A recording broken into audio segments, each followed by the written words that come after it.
All right, we meant to get to this in a previous show, and I just get rambling, and we didn't save time for it. So we're going to jump right in with it this time, which is doing due diligence on you. Okay, due diligence to property, due diligence to the market, but how about yourself? How about what your tolerances are? This is the opposite of a one-size-fits-all asset class. Trust me when I tell you that, okay? So the concept of doing due diligence on you is this whole self-analysis of trying to understand the various moving parts of real estate investing. And we developed a questionnaire years ago that we're going to put up. If you go to Own America, the Own America page on Facebook, I'll put this up there and I'll send it over to the folks at Think Realty. Maybe they can make it an attachment next to this clip on the website. But Own America, I'll post it for short at Own America's Facebook page. And it's the Own America Investment Planner, okay? The idea was a simple questionnaire that went through the process of you interviewing yourself. And in fact, one of the things we're planning is we're creating an Alexa skill. You know what Alexa skills are? Audio-based applications. We're going to create an Alexa skill that goes through this questionnaire and allows people to do an assessment of themselves and score themselves at, and I'm going to give you some of the highlights because I think it's fun.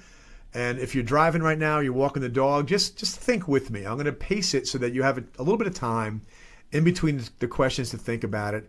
And then, if you're someplace where you actually can jot some notes down, all the better, because this process has served a lot of investors really well with us over the years. And as many of you know, we are now dealing with, and have been for a while, the largest institutional investors in history of the residential real estate market. Those are all clients of ours. And I don't give them this investment planner, but we ascertain these same kinds of questions when those people are coming in with $100 million on their way to $1 billion and they want to start an investment plan.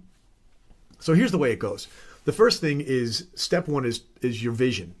Okay, like any business, you want to start with this outcome in mind, right? The most powerful, I think, of the 7 habits of highly effective people that Stephen Covey wrote about is beginning with the end in mind, starting out with a vivid understanding of what you're trying to accomplish without holding yourself. You're not going to beat yourself up if you don't nail it. Maybe you move the goalposts a little bit along the way to make sure that you land where you always said you wanted to land, right? Regardless of where you said at the beginning, but it anchors you with a true north. And so we ask the questions, what are the objectives of this? Okay, is it retirement income? Retirement cash? Is it college tuition? Are you making a real estate investment for somebody's college tuition? Who is that person, right? You want to quit your job. You want short-term cash and income. We advise against thinking that way because you really can't do short-term anything anywhere in life that really is meaningful. So get that out of your head in general, and especially don't apply it to a real estate plan. But the question of how old are you? Right? How old are you? When do you plan to retire? And how many years away is that? Right? Whose future are you providing for? Picture the faces. And as I always say, if you're doing this right and you're picturing the faces, you might get a lump in your throat, and that means you're doing this very well.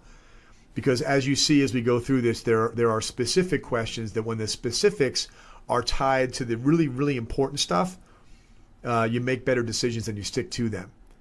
Right? And we go through the question of how much do you want to have when you retire. That's on the plan. But I want to jump from what are the big objectives?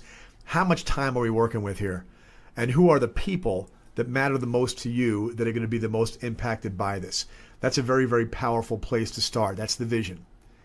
The second step is the investor profile. Okay, this is basically ascertaining some very, very simple things. A, are you prepared to hold your investments for 10 years? 10 years. If you could say yes to that, let me tell you, every other decision out there that you have to make just got a lot easier because you almost can't go wrong. If you have a long enough hold period and you stick with certain fundamentals like buy a good property in a place where it's going to be in demand, keep your eye on it. Even if you have a property manager, pay attention, stay engaged, keep the thing rented for a positive cash flow and ride the market up. If you have a 10-year hold period, you can't lose. So the answer to that needs to be yes. And it's even better if you say, yeah, I can hold for a minimum of 10, but I actually plan to hold until I die. That's the right answer, right? It ascertains how much capital you have to work with. You know, we're big believers in making big down payments. That's how you have safety in this. And so, you know, for a lot of people that are new to investing that want to jump in, listening to this, doing the planning, saving the money, scrapping at your job to pull and grind and put money aside so you can walk in with a solid down payment, it's better to wait 2 years to make your first acquisition, in my opinion, than it is to rush it and make yourself vulnerable and maybe be in a situation where at the end of your first investment you actually lost money or lost ground because you were too hasty. But here's where it gets fun. Okay, I'm jumping ahead here. The landlord scoring system. This one we're going to dig into a little bit. On a scale of 1 to 5, our questionnaire asks, how able are you to make the following repairs yourself? On a scale of 1 to 5, how capable are you of doing construction, electrical, heating, air conditioning, plumbing repairs, or landscaping? All right, for me, the answer is 0, 0. Zero's not even on the scale, but I'm zeros on every one of those things. I'm the guy that if I tried electrical, I wouldn't last the afternoon because I'd electrocute myself. All right, my hands are so soft that when I hold babies, they get chafed. So I'm a 0 on that. That is going to lead me to realize that I need to have a really reliable maintenance element of my property management. The second question, though, is very interesting. Are you capable and can you manage working relationships with contractors in the areas of construction, electrical, heating, AC, plumbing, and landscaping, i.e., do you got a guy? Right? Doing it yourself can do beautiful things for your yield because you're trading your time and your own sweat equity for an increase in yield because you're not paying somebody else to fix that plumbing thing. You're not paying somebody else to do certain landscaping projects. If it's nearby where you live, it's a great way to increase your yield by putting energy and effort in. But if you don't want a property manager, and I'm not saying that you should not want a property manager, I think probably you should, but managing contractors, if you have the stomach for that, if you've got a guy in electrical, heating, and plumbing, you're not sure about your landscaper, and you're not that confident in construction, you now see where the gaps are in your Rolodex.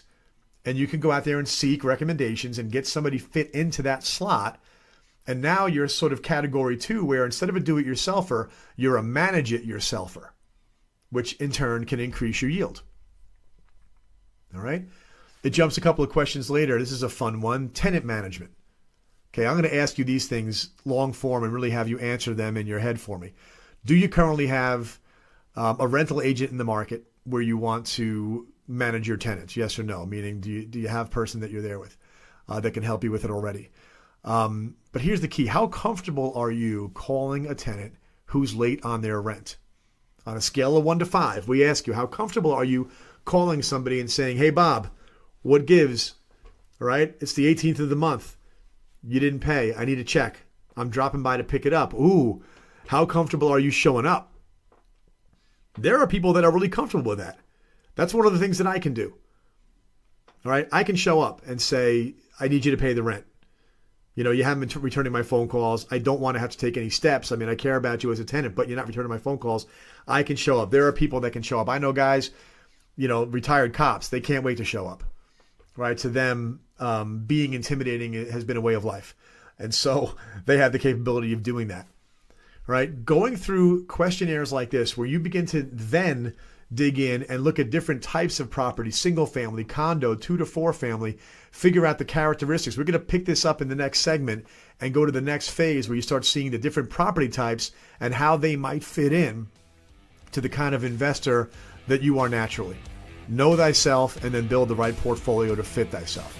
Isn't it really interesting how 80 to 90% of the investing game really is psychology to begin with, and then the remaining 10 to 20% really is execution? If you don't figure out who you are and your type, your investment personality, guess what's not going to happen? You're not going to get the return that you want, and you will fall out of love of being a real estate investor. Not cool. So take the time, get leverage on yourself, and understand exactly who you are as an investor, and then take the next step.